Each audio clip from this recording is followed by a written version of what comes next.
What is good, people? And welcome back to the Board Shorts and Banter podcast. I bet you have all missed us. I bet you really have not been able to think about anything this week other than us. Do you know what I mean? We're just that great, aren't we, Josh? Are you all right, mate? My head is just feeling big today. Do you know what I mean? Jesus. He's got a bit leaner. Now he's bloody bigging himself up. Interesting. What about, mate? You know what I mean? Anyway, people, welcome back to the podcast. I'm going to stop being weird now. Today, we are joined by a very, very special guest, Mr. Martin Lamont. What do we have a nickname for Martin? Something to do with his calves, potentially? The Belgian Blue? Yeah, Belgian Blue. The cow. Oh, what's the one that I've got for you? The Minotaur. Yeah. What about Aberdeen Angus? I prefer that. Like, a bit more of a Scottish twist to it, but I'm from nowhere near Aberdeen. Okay, fair enough. But anyway, Martin is a world champion in 2021. Correct. And also WNBF judge. Yes. Okay, so obviously we're all about board shorts and banter here, so I think you're a pretty valuable guest to have on. Me and Josh have spoken about having you on the podcast ages ago, to be fair, and I don't know why we haven't got round to doing it, but today is that day. So, Martin, mate, how are you? I'm good, thanks. Yeah, I was just mentioning before I went on there, like, trained legs, so I'm a bit tender. But other than that, I'm 3 weeks deep into the kind of first phase of prep, so that kind of, everyone's going well, energy's high, sleep's good, the kind of cruising phase. He says everything's going well, but he did have a week of having the maddest rash ever just come out of nowhere. So, yeah, it's going well with a weird week in the middle of it. I've got 2 kids, man. I'm just used to getting the most weird infections and viruses known to man. Yeah, kids are pretty gross, aren't they, to be fair? Oh, yeah, they absolutely are. How old are your kids now? Zach is 3 and Zara's 6 now. Ooh. To be fair, like a week before I got sick, Zach was licking the fence at his nursery. So, mate, I'm not saying the two is connected, but Zach is like a piranha and a human. Like he's absolutely wild. Lovely boy, but bloody hell, I love him, but he's a bit mental. Like, he's probably class. a bit of me when I was a kid in him, though. You know that, like, loads of energy, hyperactivity, needs directed somewhere, but he's not quite old enough to direct him yet. So I'm hoping that's going to come soon. Yeah, I feel like Zara is very, very different to Zach, from what I've seen. 100%. Like, she's so chill. Like, today, obviously, she wasn't feeling very well, but, like, I just sat on my laptop and did loads of work beside her, and she was absolutely sound. Whereas even Zach being sick, he would have been like climbing over my head and things, man. He just can't sit still. Love it. The contrasts, just the complete contrast between the two. Mate, I respect it. But anyway, for anyone that's obviously listening to this podcast right now, you probably may have even seen Martin at some WMF shows. Maybe you've seen him on stage. But I think Martin provides such a wealth of knowledge in natural bodybuilding because you've been in the game for a decent amount of time now, and that is why we essentially want to get you on, all right? But for anyone that doesn't follow you, isn't aware of who you are, apart from obviously your godlike calves, then just give us a little bit of a rundown, mate, of who you are, what you do, and maybe a bit of a rundown of your competitive history as well. Yeah, I think my calves are probably more famous than anything else in the bodybuilding world. But I have been competing now for not 15 years. I'd say training properly for 15 years, competing for 13. So 2013 was my first ever competitive season. I kind of fell into bodybuilding, to be honest. It was just pure chance. Got in with the right people at the right time. They steered me in the right direction and competed a few times with bodybuilding. Loved it. Loved the kind of continuous progression with it. And I've competed how many seasons since? 2013, 2015, 17, 18, 21, and 24. Jesus. 6 seasons? God damn, 6. Yeah. Few wins in there, a few bad losses, a lot of learning along the way, put it that way. And obviously seen a lot of changes in the sport through that time as well. It's massively different now to what it was even just 12, 13 years ago. But yeah, it's been a lot of change.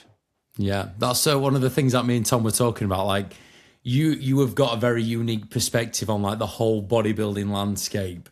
What would you say is like the biggest thing that's changed since, 13 years ago to now? The range of classes. I can't remember. Obviously, I've competed bodybuilding from day one, but I don't really know when the men's physique divisions became commonplace amongst federations. Would it have been maybe about 2012-13 marker? 12, 13 years ago. Literally when you started out. Yeah, exactly. So for me, when I first started competing, like men's physique was, with my makeup, I was never going to be a men's physique guy, but it was never really a thing. And then obviously a few years after, it grew and grew and grew. So that's brought in a much broader audience to the sport. And the female classes, just every year there seems to be a bigger variation of athletes that can get on stage as well. Not to mention, obviously, the social media influence on bodybuilding, which has been absolutely colossal. But I think just the range of athletes and how those athletes have changed as well. Like I always say that the men's physique division now is nothing like what it was 10, 12 years ago. It's evolved with the times. And same with a lot of the bikini classes, more specifically in the untested divisions. But obviously they're becoming much more muscular. That's why they're introducing more and more classes to basically fill gaps. But yeah, in terms of the natural sport though, it's just I'd say the growth of the audience is one of the biggest things. And I think social media has got a massive role in that. Mm-hmm. Yeah, it's crazy, isn't it? Because like I've been competing. My first season was 2019, and even since then, but I didn't even know about natural bodybuilding when I started competing back then. I just wasn't aware. I was just like, yeah, PCA is cool, let's go. But like the amount that has changed even since 2019 is wild. So I wasn't aware of like bodybuilding back in 2013 as in like competitive bodybuilding. So I can't even imagine the difference in the standard now as well in comparison to back then. Yeah, like one of the things that I always say though, I think the difference in standard is the top guys 20 years ago would have been just as good as the top guys now, but there's way more depth in that top end now because there's just so much information out there. Like back, even when I first started doing this, like social media was a thing, but it wasn't a big social, it didn't engulf everything, encapsulate everything the way it does now. Like if you want to be a good bodybuilder, there's all the information there at your fingertips. If you apply yourself and put the work in, you're going to be pretty good at it. Back when I started out, there was a good degree of just basically fucking around and finding out. You listen to the bigger guy in the gym than you took a bit from them, you took a bit from the other guy, and you basically put a lot of it together yourself. Now there's tons of top coaches, loads of information at your fingertips. So if you're willing to put in the work and apply yourself, you're going to get some good results. And that tells in especially the natural side of things. The depth and quality at the top end of natural bodybuilding now is unbelievable from where it was. I always say the top guys are just as good 20 years ago. There's just way more of them now. Yeah, it's just obviously it's the access to information, but also because so many more people are getting involved now and want to take part in it. Obviously, more people are going to come out the woodwork naturally. It's just like at Olympics, for instance, when you've got like the USA, and China and stuff like that. They're such big countries that because there's so many people, of course, there's going to be like genetic outliers. People that are like extremely talented. So, yeah, it's just like it's enhanced natural bodybuilding over the past. Obviously it's not, but it's like it has just from purely that social media exposure. It's pretty damn mad.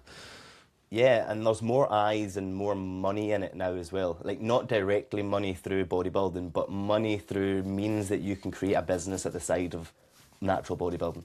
There's a wider scope of sponsorship deals that are available, things like that. So there's much more avenues to actually monetize competing. Whereas 20 years ago, like nobody made money from bodybuilding. Even the top guys had full-time jobs, because there was no such thing as social media influencers, online coaches, and different avenues that you could create businesses for yourself adjacent to bodybuilding. It was, you were a bodybuilder, that was a hobby, but you had a 9 to 5. Everybody had a 9 to 5. I was talking to Finn and Reese about this yesterday, and we are probably, I know you're a bit older than us, Martin, but we are probably the first generation that's been able to commit so much of our lives to bodybuilding at like, I know I've got a pro card and Tom's got his, but at an amateur level, like it's still in my eyes, it's like it's an amateur sport, it's a hobby sport. But we're in a position where we're, go on. Pretty much every bodybuilder's amateur in the truest sense of the word. Nobody makes a full-time living from bodybuilding alone.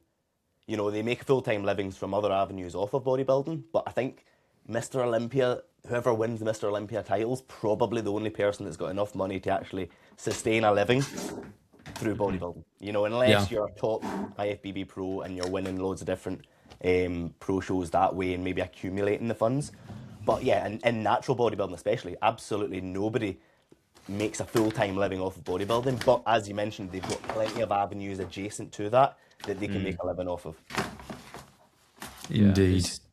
It is meant that now that I do think about it, like I can't think of many, for instance, like influencers / online coaches. Like it was always influencers, but like coaches now that are even just like natural bodybuilders. The amount of people who have made this now their career just to be a coach is crazy. There's a lot of people doing it, you know. Yeah. When I first started like taking bodybuilding seriously, one of my first goals that I set myself was to be in a position work-wise to be able to train at lunchtime every day. So that the gym wasn't as busy and I can get in meals before and after I train.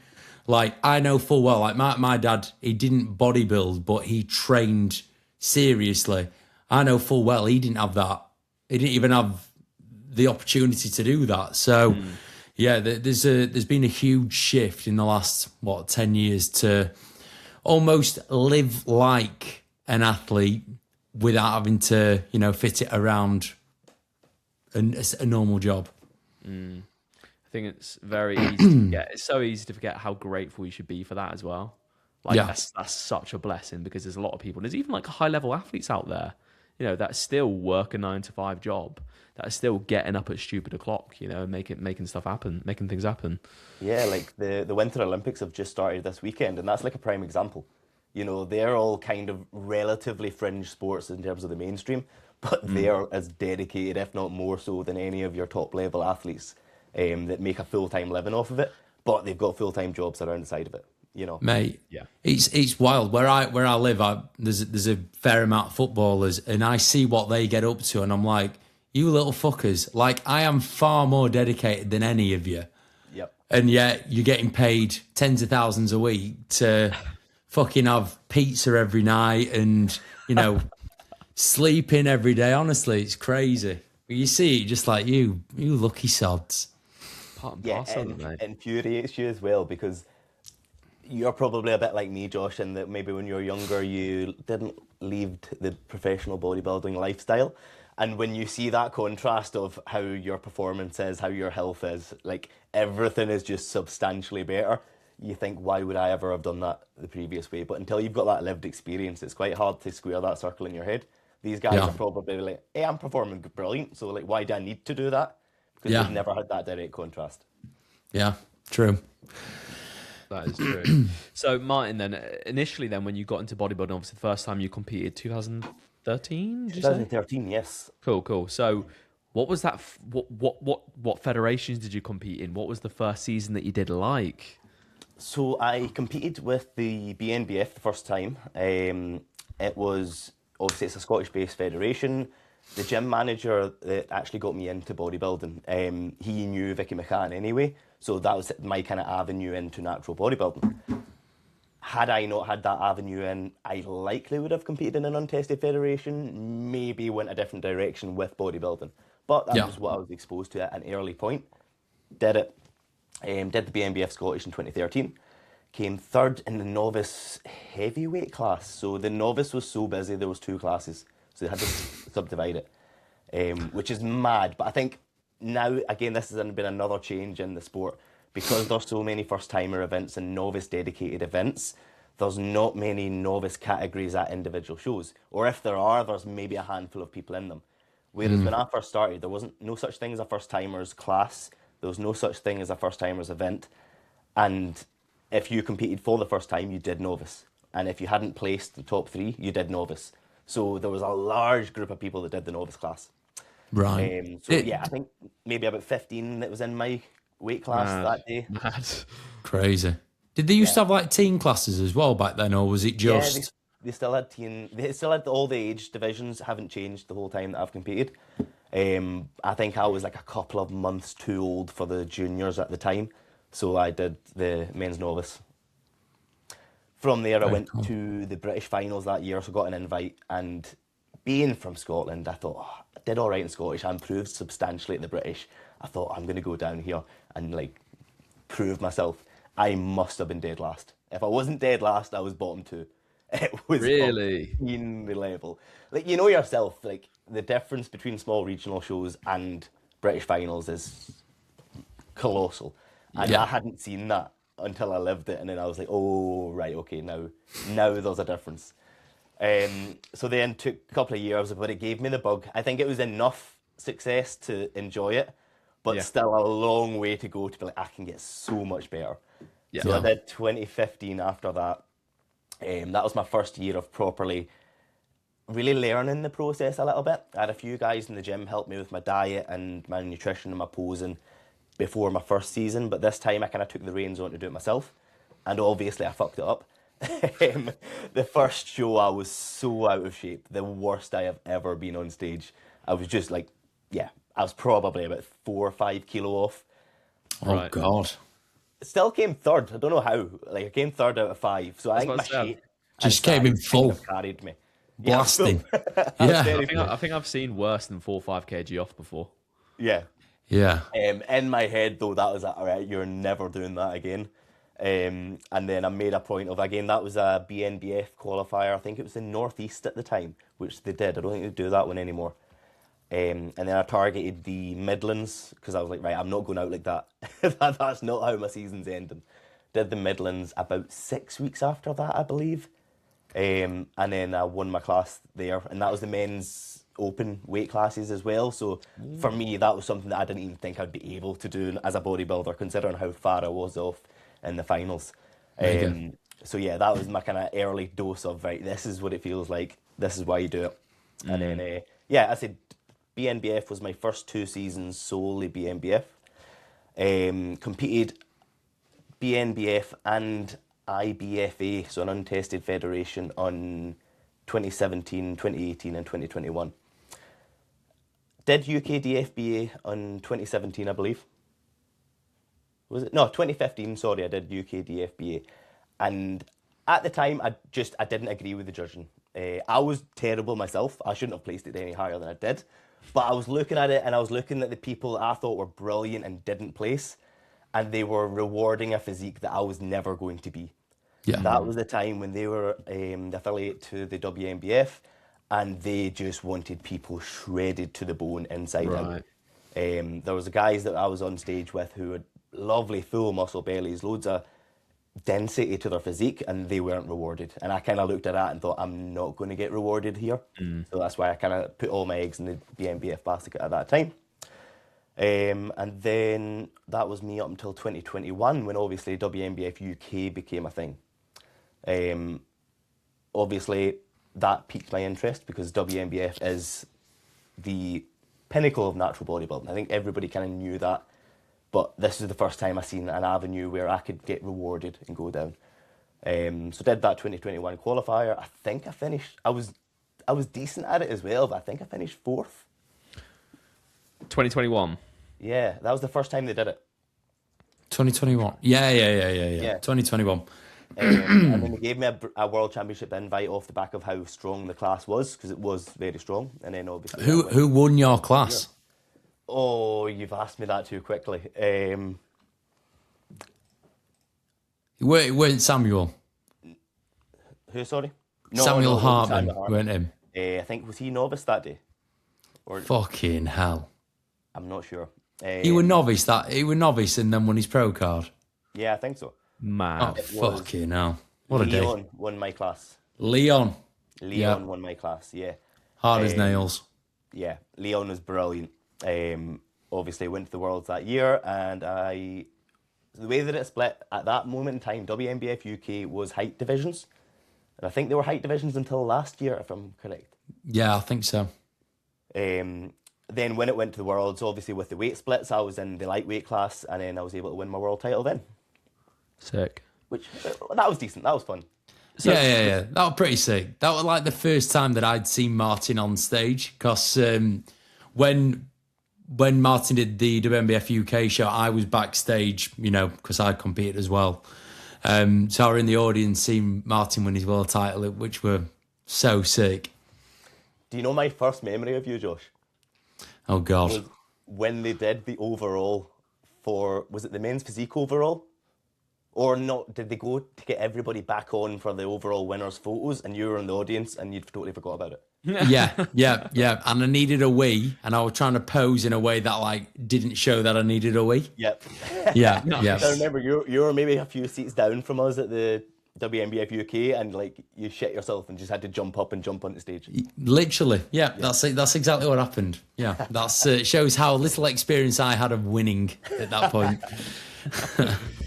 Good times. So obviously going forward now then, you have just transitioned. Is it officially prep now then? It's officially prep? Yes, officially prep. Ooh. And in terms of how many weeks out are you now? Oh, I've not even thought of that. Is it just... It's a lot. Neither have I. Yeah. It's a lot. I think, I don't know if I'm speaking for Josh here, but I think the aim is to lose the initial bit, then maybe have a bit of a maintenance point over the summer.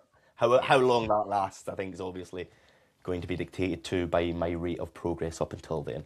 Yeah.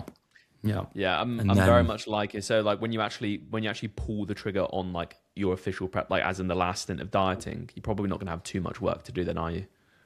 Yeah, that's the hope anyway. Yeah, I genuinely think it's by far a much, much better way to go about it. Yeah, without a doubt. I think that's what we did pretty much in 2024 as well, wasn't it, Josh? Yeah. I mean, we started earlier because I was going away to Saudi for pretty much the whole of February.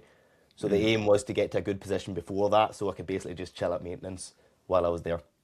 Mm-hmm. How much weight did you actually have to lose at the end of that maintenance phase then, when you actually transitioned back into prep?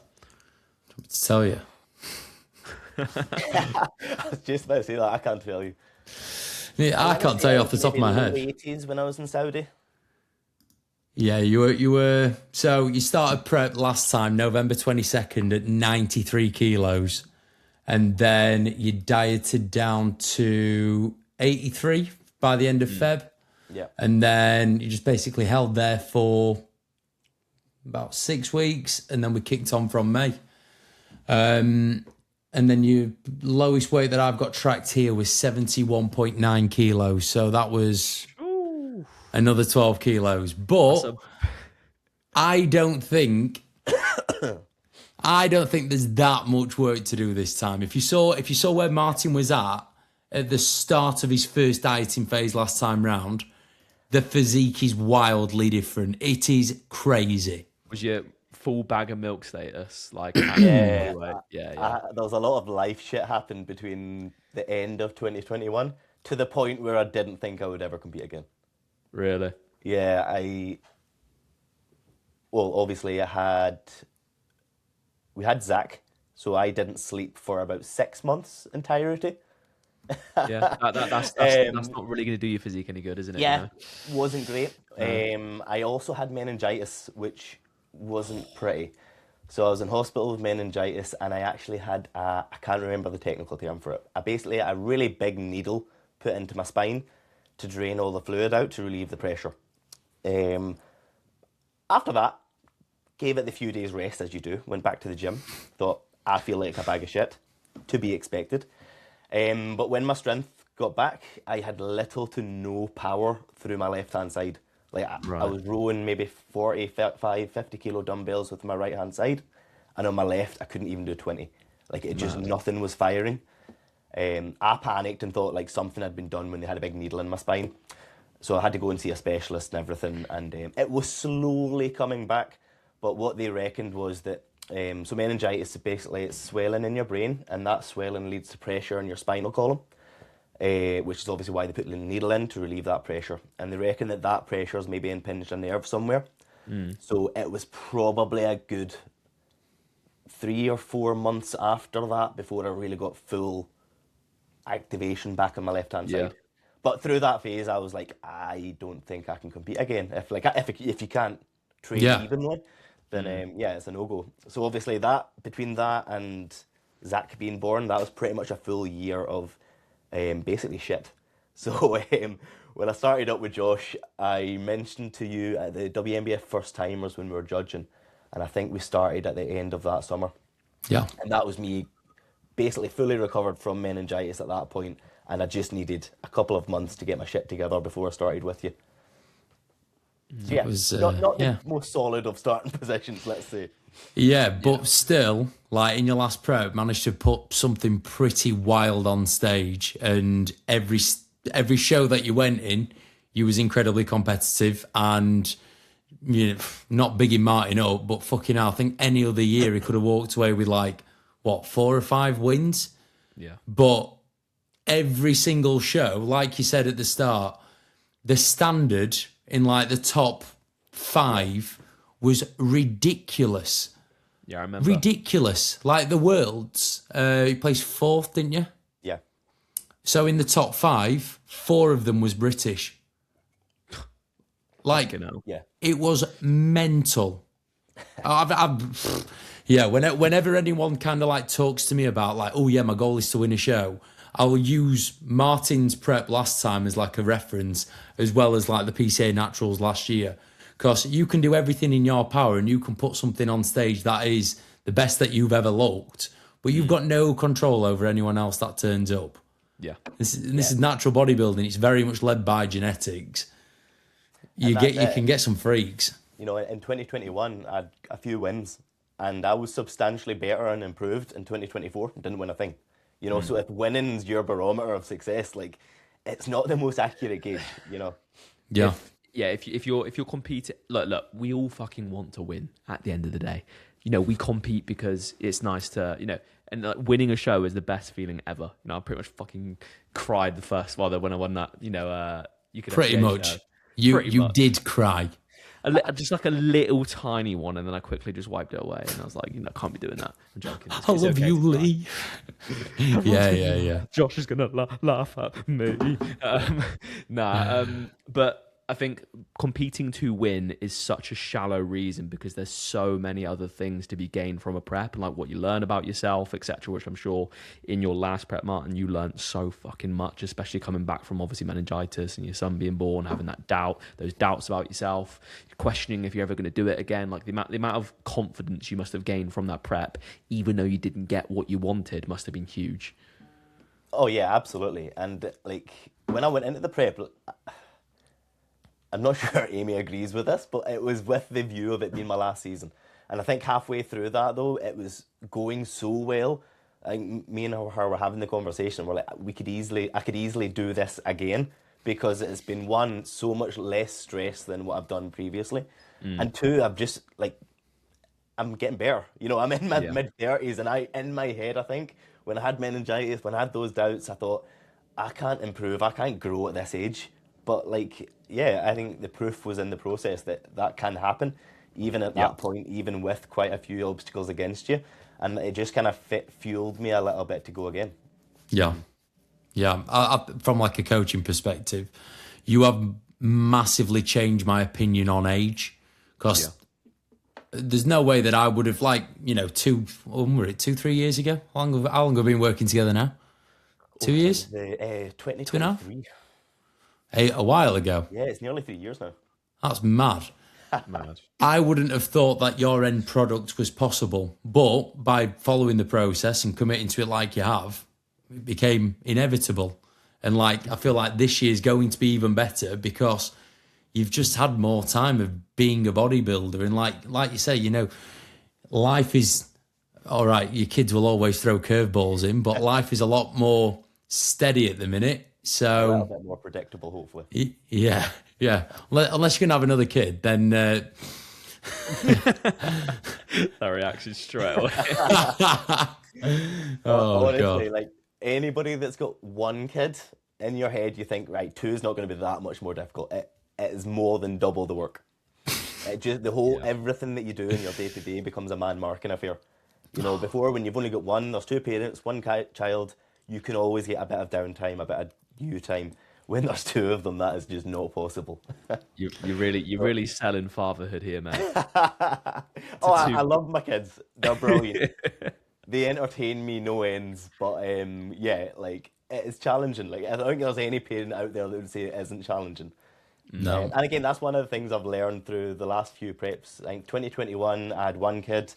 2024, I had two kids. And that was always something that I'd put in my head early on, that you can't be a bodybuilder and have kids. But yeah, that's just not true. Like there is points at the end where, as for all your want to be present, it's difficult because your mind is just, the closer you get to competition, it's just more and more focused on that as a goal and the things that you need to be doing to make that possible. You know, so like for all the want of trying, there's always a degree of like you being a little bit switched off, and like, you know, it's like when you're in the final weeks of prep, you're a little bit, the lights are on, but nobody's home. Yeah. But for the vast majority of the process up until that point, like there's nothing that you can't do. You know, like you can take them out. I was looking back at my photos from last year's prep, and there was a video of me at McDonald's having a black coffee with my kids. Like, younger me would have thought that was an impossible thing to do, but you almost just learn to switch off from it. And one of the positives to having kids when you're on prep is you're never bored. You're never at home looking at the fridge thinking, oh, what can I eat that I can't eat? I think one of the worst things towards the end of prep is boredom, and that is never a factor when you've got kids. Hey, Josh. Maybe before you next compete, you're gonna have to like, you know, have a child. I'll try and do the Cheers, same, Tom. mate. Cheers, mate. I think my life currently is the furthest away from having kids than it has ever been. Thanks for reminding me, bro. Well, bro, I'll have one. You can be like his godfather or something like that. You know, keep you entertained. Sold. Tell you, man, I'll send Zach down for a week or two. Oh, Yeah. mate. Me and Zach could get on like a house on fire. Just give him all like, yeah, you can have McDonald's for tea every night, sweets for breakfast. Oh, it'd be great. Love it. Absolutely love it. So, Martin, then going forward, then obviously because you've competed so many times now, done quite a few seasons. What would you say is like your driving force behind competing? Getting better. Like I think that's always been my minimum standards from my first season till my most recent one. It's just be better than I was the last time. And I think when you see that happening every single year that you compete, that drive to compete doesn't really diminish because you're getting better, you're improving. You know, when I won my world title, in my head I was like, am I going to get better than this? And I was clearly substantially better in 2024, so I just want to be better again. Yeah. The results will take care of themselves, but ultimately, if I'm a better bodybuilder on stage, to me, that's a successful season. Yeah, I think that's kind of where I lost myself a little bit over this past year, was because I had that little taste of like victory of like coming second in the UK, UKFBA and stuff like that. I was like, I want to win now. I want to win a British title. I want to win like a WNBF pro card or whatever it is. And I think then because I couldn't compete last year, I then was like, oh fuck, I'm not going to be good enough. They're this and that, like comparing myself, and like. It doesn't matter who you are. Like, let's take Josh, for instance, and Josh is just not me, like, fucking, shooting you down. You won a world championship, and then, obviously, technically on paper last year, it was a different season, wasn't it? But that doesn't mean that you were a better bodybuilder last year than what you were. I don't think I was, mate. I don't think I was. I think for a large, like, how many shows did I do last year? I don't know. 6? Yeah, 42, something like that. Something like that, yeah. 2 of them, definitely 2 of them I can look at and go, that were mint. MBW and out in Spain, I thought, fucking wicked. The rest were like 8 out of 10. Okay, so those 2, though, were like fucking wicked. Would you say that was improved on your previous showing when you won the Worlds?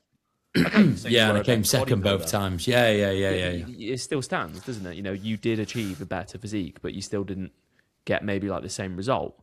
So that's just like confirmation to me, and even yourself, Martin, is like, you've brought your best physique ever on stage, and you still haven't got, probably what you wanted out of it. But if you're doing it for the right reasons of just being better and better and better, and you keep knocking the doors over and over and over again, you might eventually get what you want. Nothing's guaranteed, is it? That's it, and it's something I've been a little bit vocal on in the past, is when you see young people proclaim that they're pro card chasing before they've ever stepped on stage for the first time. It's a little bit, you can see how that's going to go wrong and not end well. You know, Yeah. when you set your mind to the fact of that as your barometer of success, you can be as good a bodybuilder as you want, but if you don't achieve that in your head, it's a failure. Whereas if you Yeah. set out just to be the best bodybuilder you can be, and ultimately that is a much, much more accurate way to measure yourself either within a season or as a bodybuilder in general. Yeah. I think it's probably good as well that you've come into it and like you haven't just won straight off the bat, because then that's like reinforce that mindset into you, if that makes sense. You get these little tastes of it. Yep. You're like, okay, no, we'll just keep working now, keep working and keep working. And before you know it, like you're standing toe to toe with the best in the world, you know? Yeah, I mean, as I mentioned, the sheer number of people in my first class was massive, but the quality in that wasn't exceptional. But I got to the British finals that year, and then that was an eye opener for me of, oh shit, this is where the standard is, and this is where I need to get to. Yeah. Again, talking with Finn and Reece yesterday, we're on about like, or I were talking about like that there's almost like levels within natural or within any kind of bodybuilding. And I don't think you should talk about too many steps ahead of where you're at right now. Yeah. It's like rinse everything that you can. If you're a first timer, I didn't do a first timer show. If I'd competed now, I would definitely be doing a first timer show. I'd do a first timers, novice, I'd do more regionals. I'd earn my stripes at each level rather than just thinking pro card is success, anything else is failure. Because, you know, you can win a British title and not win a pro card. Martin, you won a world title and didn't win a world pro card. Like, Happened there. if the barometer of success is pro card or not, then you're missing out on so many different levels of happiness and fulfillment. It's untrue.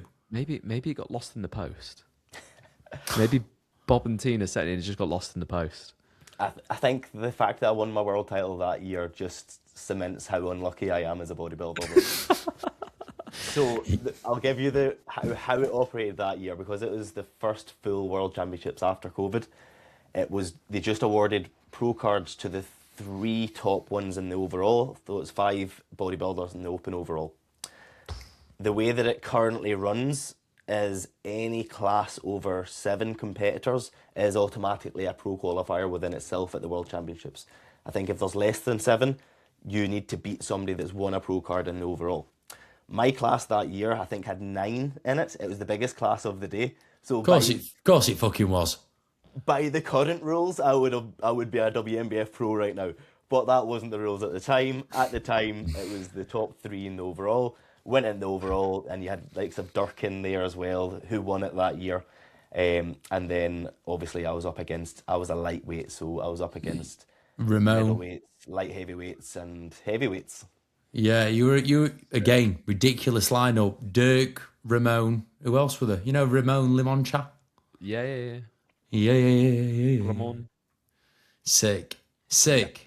And of course, Martin just placed outside of it. Of course. Yeah.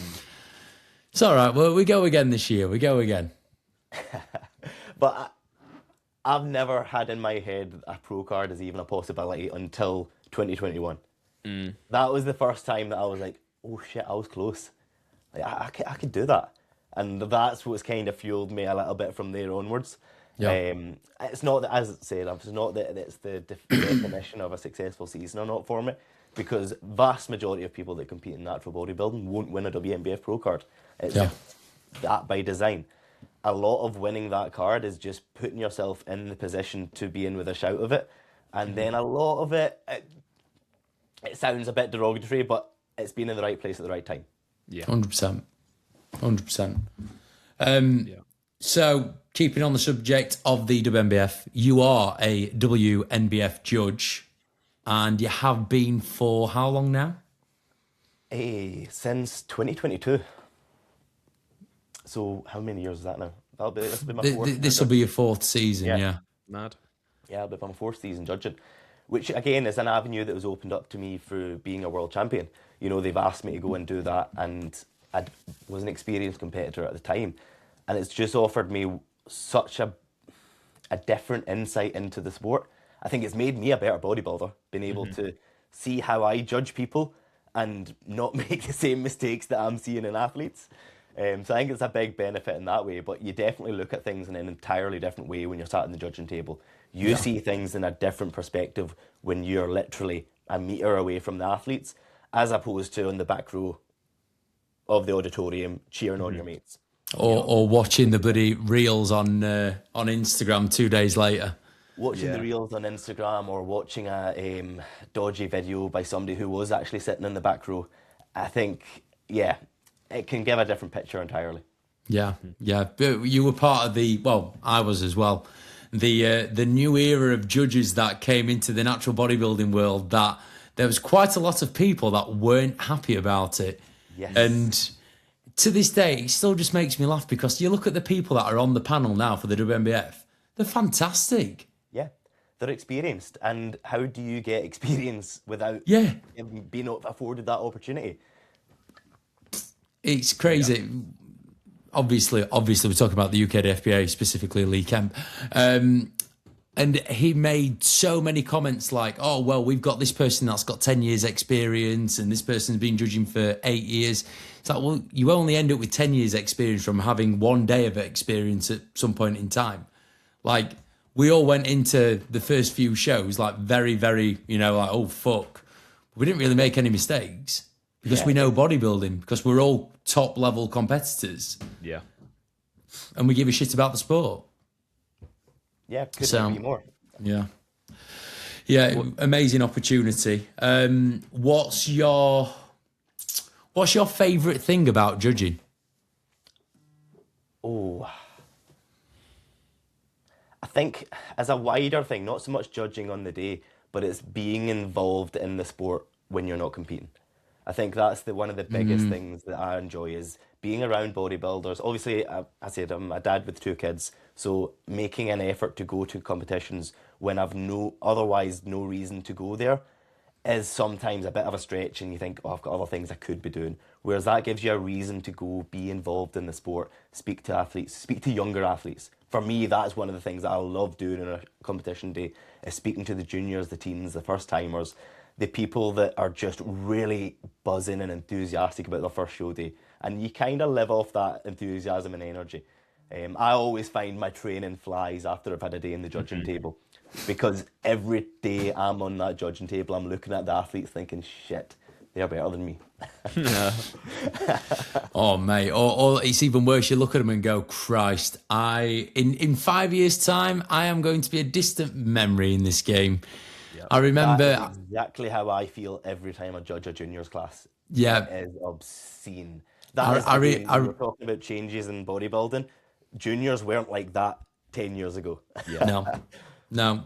I remember the day, WNBF first timers, and was it teen or junior physique? Oh, teen physique.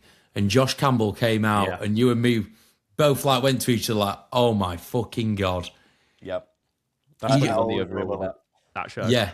Yeah. I've got goosebumps thinking about it, because you just when you sat on the front row and you're judging, you can see straight away like, oh, this person's going to make an impact on this sport, and there's no feeling like it. It's wonderful. Yeah, I've got a weird story. I've got a old message from Josh Campbell. So I was manager at the gym where Josh Campbell trained.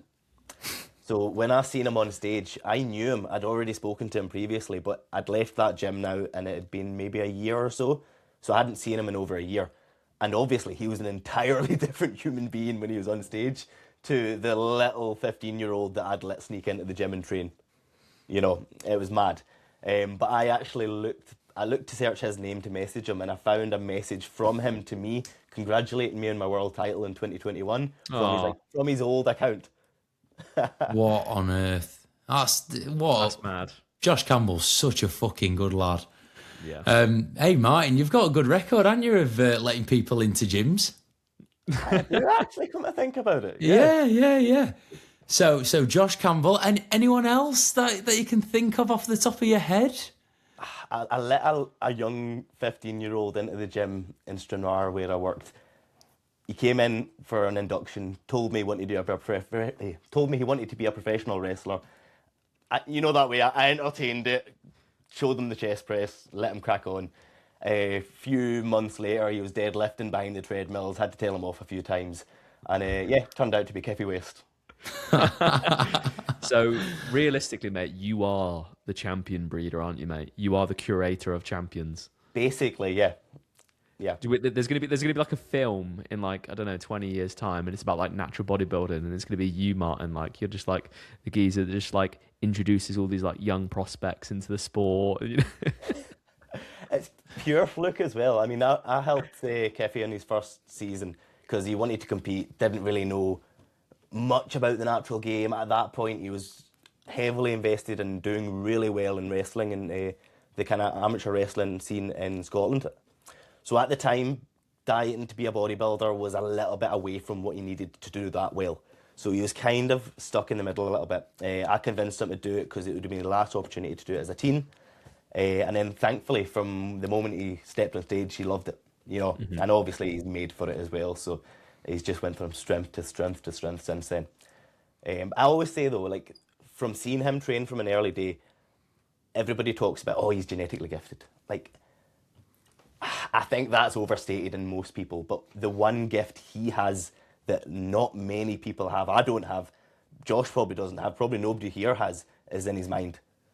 Like how strong he is mentally. You need to be special to go to the places you need to go to lift what he lifts. Yeah. And I think that's his genetic trait. Yeah. Was he like that then from the start? Just like going beyond anyone else's perception of 100%? Yeah, insane. So the gym there, it was a small leisure centre gym. It was a small town.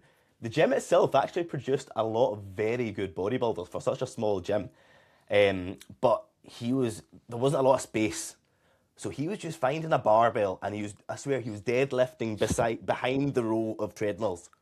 He just found any space to deadlift in. Form was terrible, but all the heart in the world. Yeah. The way that he trains now is substantially better from a form perspective, but exactly the same from an intensity perspective. Mad. You know, it was like that from the very, very start. But how many people, like, do you guys know of any people that want to become wrestlers? I think you've got to be a pretty extreme person to be like, yeah, I'm going to be a wrestler and start like pursuing that career, you know? Aye, like literally make a living from letting people batter you. Yeah. Like it's like UFC fighters. You've got to be wired fucking differently to get into a cage and let someone want to try. Like you want to kill them, they want to kill you. Like you've got to be, wired in a certain way to be able to do something like that. And that's even like boxers, for instance. I've always found that like a lot of boxers do make very good bodybuilders just from like that mindset that they've have drilled into them from such a young age. Yeah, 100%. And I think any combat sport like that, you've got to be so switched on mentally. Because if you don't, you're going to get hurt, and quite seriously hurt. I think when you transfer that level of intensity and focus to something like bodybuilding's easy.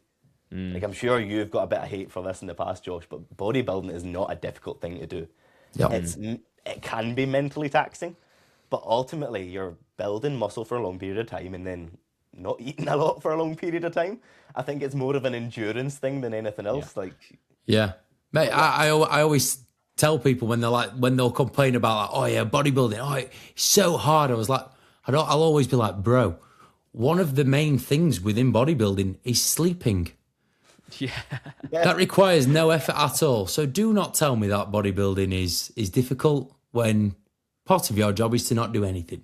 Yeah. Exactly. The number of people, it infuriates me every time I see it, but you'll always see it. People that this is in the trenches, the hardest thing in the world, all that kind of mindset around it. You're like, chill out, it's not that deep and it's not that difficult. People literally have to get punched in the face for a living. That is much more difficult than this. Yeah. Get a tombstone power driver from Keefe and see if that's more difficult than bodybuilding. Hey Martin, have you seen that Mungo? Yes. You guys have introduced me to this. Mate, I love Mungo. I love Mungo, but honestly, one day I think he's Mungo. Hi Mungo, I hope you're good, bro. I know that you listen. I hope one day he just looks back and goes, what the fuck were I doing? It's so funny because his videos remind me of some of Kiffy's early videos. I'm sure I've sent you a couple of his early videos of just how bad his form was in the early days. Yeah. And he's like learned to control the weight and still doing mad weight and fucking mad intensity. But he's learned to control it. And ultimately, like, you can't do that for your whole life. You'll break before your mid-20s. Yeah. Yeah.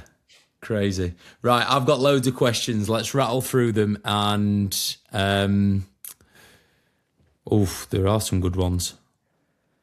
Cal Curry, we're going to kick off with you, mate.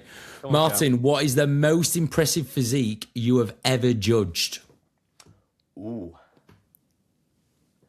So, are we going to differentiate pros to amateurs? Because I judged the pros last year at the WNBF. We'll go Do amateur. both. We've got time. Both. Ooh. So, as a pro, it was the dentist last year. Max. Incredible. As overall, best physique I've ever judged. In an amateur sense, it's difficult because there's so many across different classes. Let me have a think. I'm always going to veer towards the open bodybuilders because that's generally my class. Sam Hartman's, probably up. Did I judge Sam actually? Did you Did he do 2022 as well? I think he just did 2021. Yeah, it's Max actually I'm thinking of. Max did. Oh, yeah. Yeah. Max. I've So Max is the best amateur and the pro. Because I've judged him as amateur and a pro, so I could give him both. Did you not judge Toitan? I did, yeah. I forgot about last season. Yeah, Toitan is incredible. Yeah, Toitan was one of those physiques where I am a natural bodybuilding advocate. I always want everybody to stay natural and in the natural game. The more good bodybuilders in natural bodybuilding, the stronger the sport is going to be at a whole. Toitan is one of the only athletes I've seen that if they'd have came up to me after this show and said, right, I'm going to go untested, I want to compete in the Olympia, I would be like, right, go for it. Because Legit. Because he's going to do that. He's got everything there to do that. But yeah, the vast majority of people think they do, but realistically, they're never going to reach that level. Whereas Toitan, you know, he's destined for that. If he wants it, it's there for him. Yeah. You know. I That says everything that needs to be said. Because anybody else, I would try my hardest to talk them out of in that situation, going down that route. But yeah, incredible. I think Toitan's actually wanting to. We should get Toitan on the pod. He's such a lovely lad. I think he's wanting to try and get to the Olympia naturally. I think he's got everything there to do it.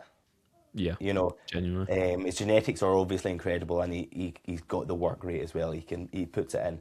So yeah, I think he's got everything in his power to do that. I would just say that I'm not sure that's possible. I think if anybody can do it, he can. Well, there is a route. Prosper. There is a route. He could win the. He could win the Ben Weider. Still a thing. I thought they'd close that over. Nah, that's still a, Prosper qualified for this year. Right. In my head, again, I'm most likely wrong on this because I'm not up to date with the rules on that side of the game.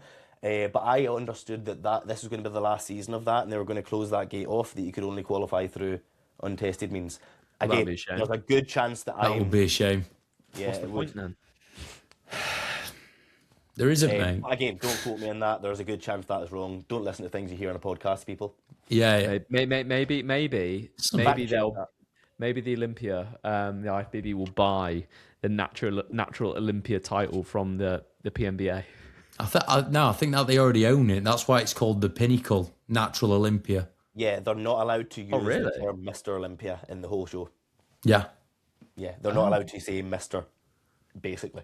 And if you posted saying I'm Mr. Olympia, like even then they're like, no, you're not. Yeah. There's quite strict things in what they're allowed to say around that title. Yeah. I think it's very grey. Very funny.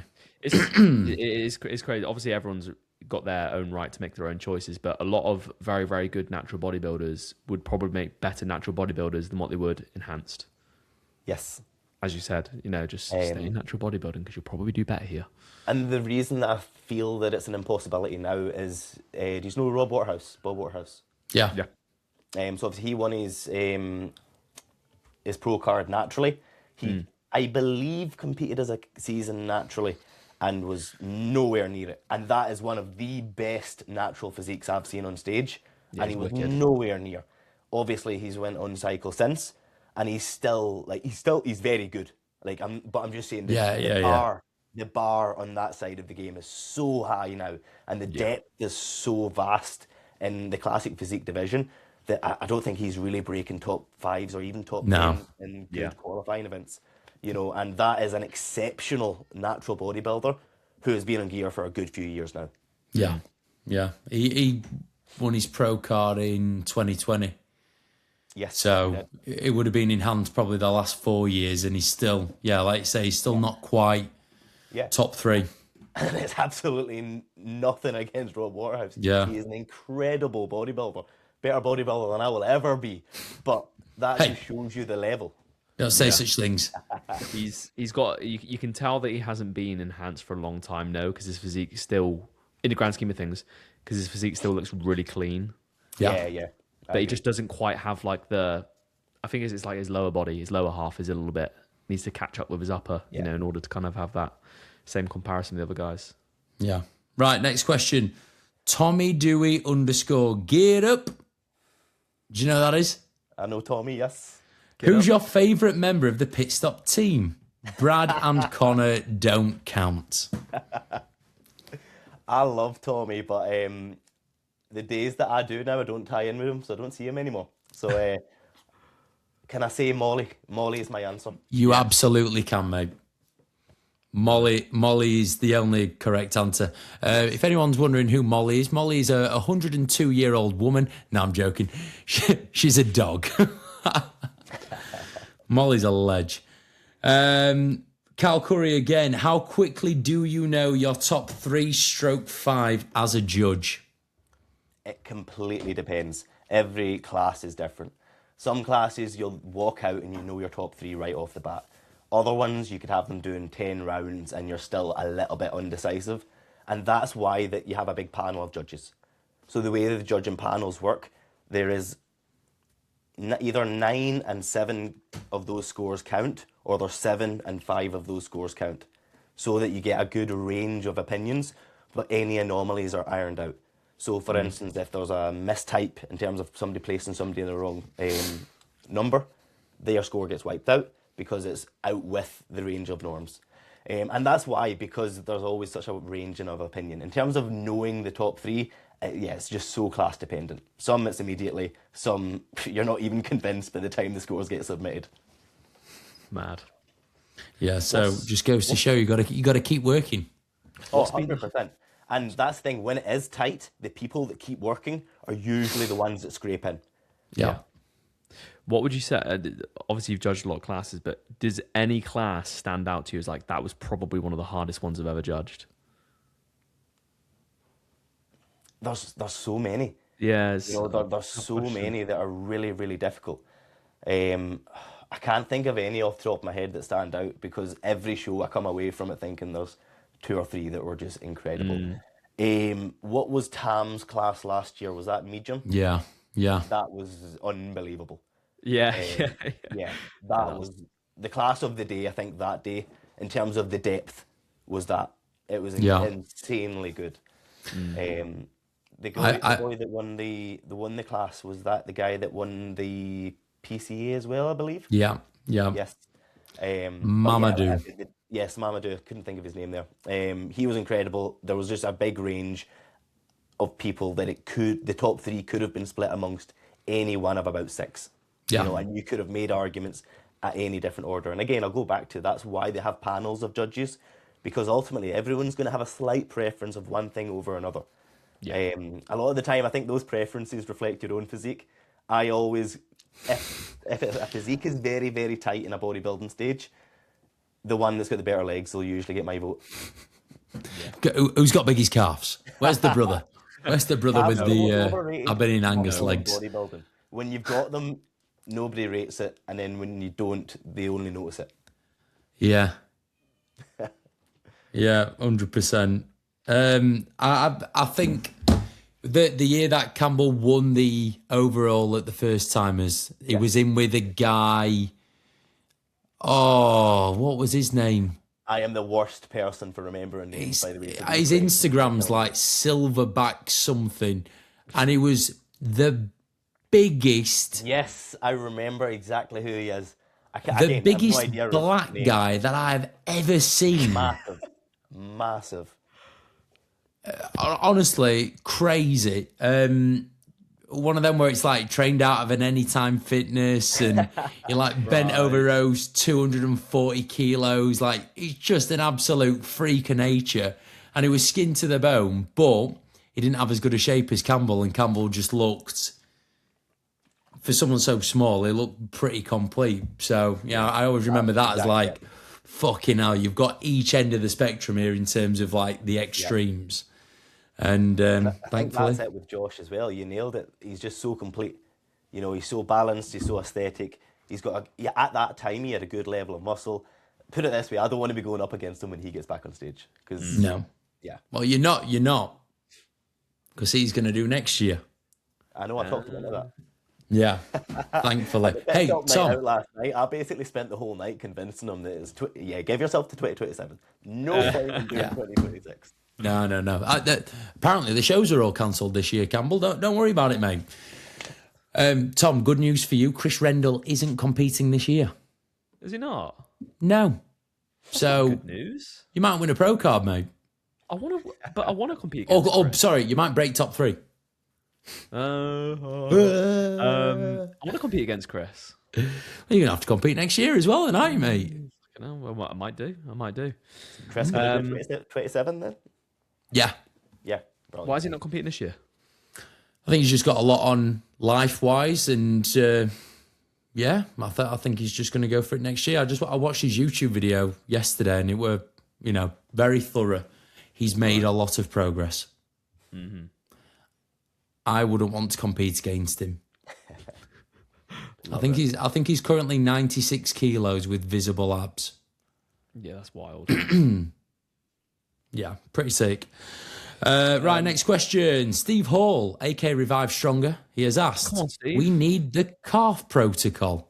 Of course. I'm gonna make up and release a calf training ebook and sell it. Martin, do it. I've thought about doing it on your behalf. Choose What's your mine's parents calves? wisely. Oh.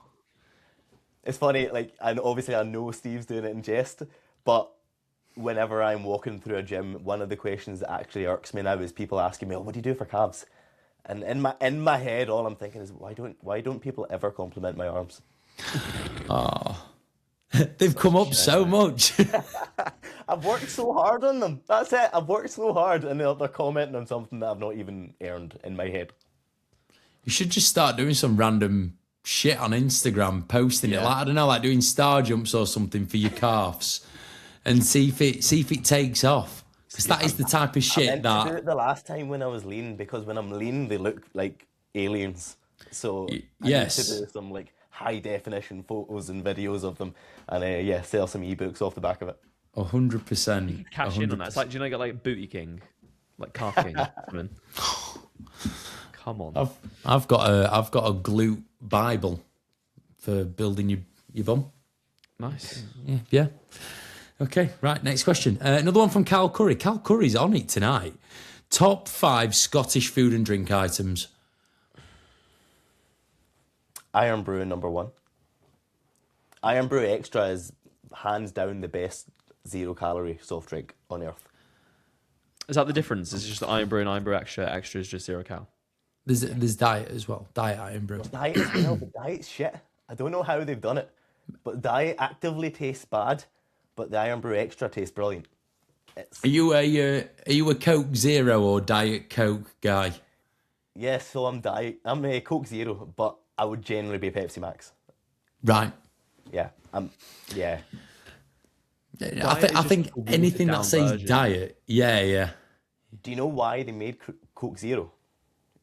I learned this at university. One of the very few things I learned in my year at university was they did it because men didn't buy Diet Coke because it was marketed directly towards females.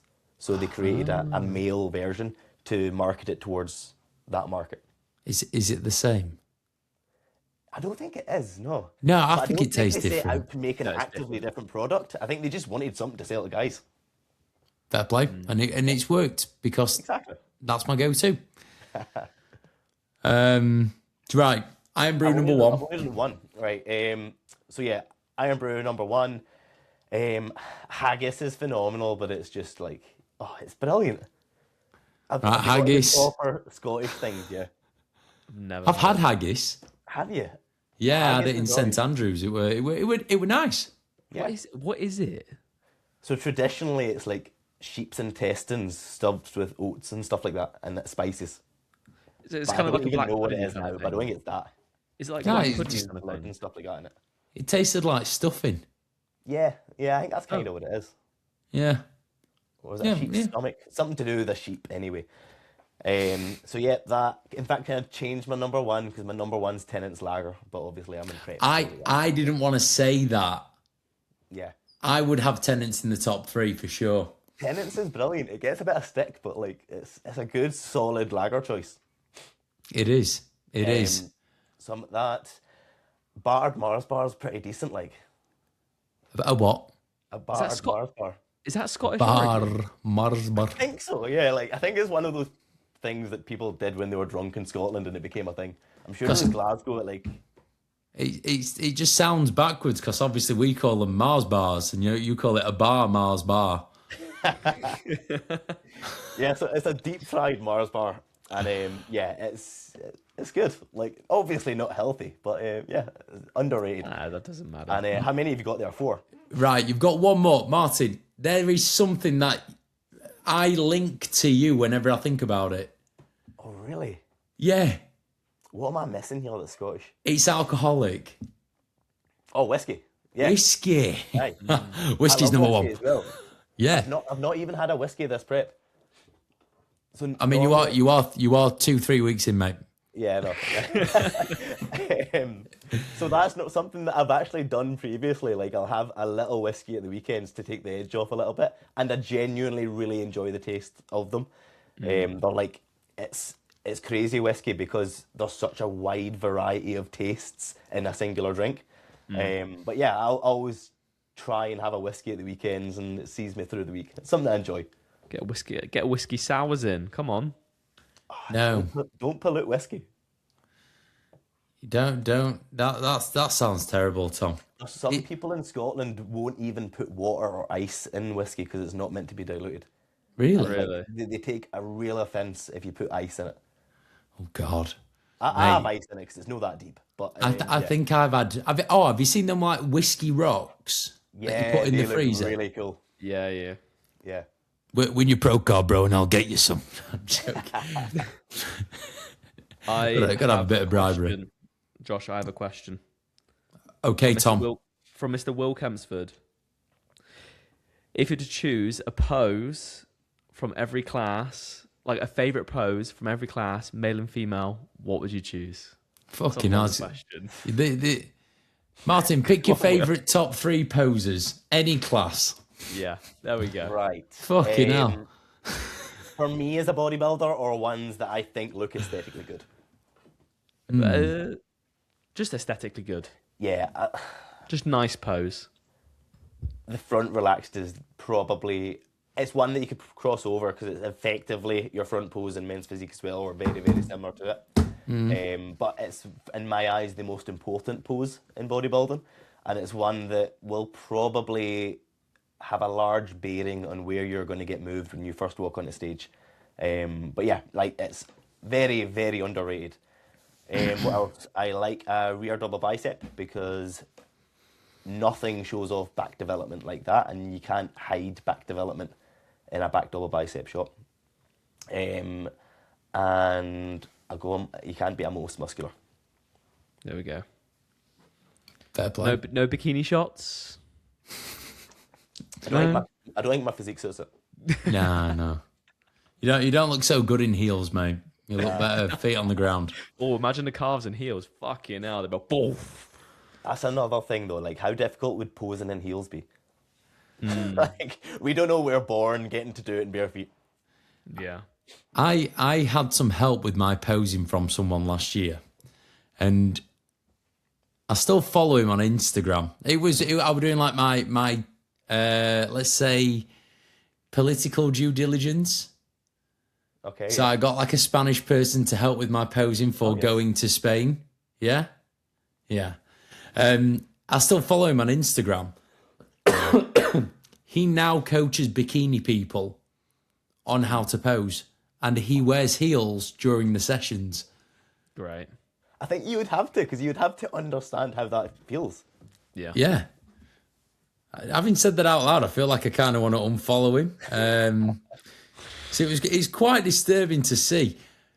I can't imagine Kez. Can I imagine Kez doing it? Maybe Kez would do it one day. I can. Yeah. I could. Yeah, all right. Kez, we were excited to see it, brother. Show us the heels. That Josh Matter guy from the US, Josh Matter, whatever he's called. Yeah. Kez went over there and did a collab. He wears heels. He wears heels. What is going on with these boys? Maybe more common than we think. Oh, Jesus. What world are we in? Oh, interesting. Right, one more question. Rosh_Thomas5800. How many cookie dealers did Martin consume this season behind the pit stop stand? Quite a few last season. You threw me with this season because there's not been any shows this year. Is this new news to you, Josh? Yeah, this is new. This is. I was expecting none. I stay on plan. Yeah. I had a cookie dealer probably every show that I was at with Pit Stop. They were right beside us, and they're so nice. Fucking hell. Tom's thinking, you see. Supporting small businesses. Oh, yeah. Tom's there all smug. He can carry on having his little Biscoff egg. Oh. I've changed At one it up, point, mate. my freezer was stacked with them because they gave us a few at the end of the day that didn't sell, and Oh, fucking I hell. froze That's them though because dangerous. at least freezing them gives you time to think. Yeah. Wait, Right. like a good while for it to defrost. So it's not that instant gratification of, I want that cookie, so I'm going to eat it. You need to wait in time. So. Or you could just start eating it whilst it's frozen and it lasts a bit longer. Takes your teeth out as well, and then you can't finish it. So, calorie deficit, bro. I've never had one of them. Tom, have you?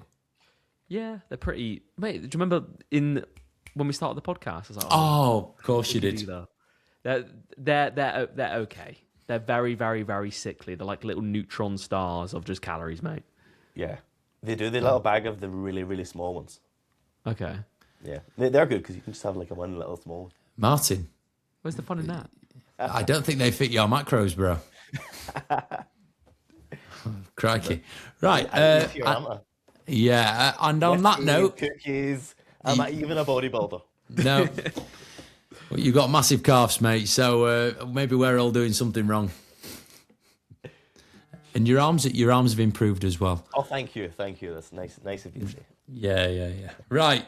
Love it. We're going to wrap the podcast up here. Martin, thank you so much for coming on, mate. I'm sure that you have provided a lot of value and inspiration to our many, many, many listeners. Do you want to just kind of tell everyone where they can find you? I feel like it's only Instagram, isn't it? It's only Instagram. I've dabbled in TikTok, but TikTok's it's not my place. Instagram is Martin_MPL Fitness, and I'm doing daily video diaries for this prep, which is something I kind of forced myself to do to throw myself outside of my comfort zone and get a bit more comfortable on camera.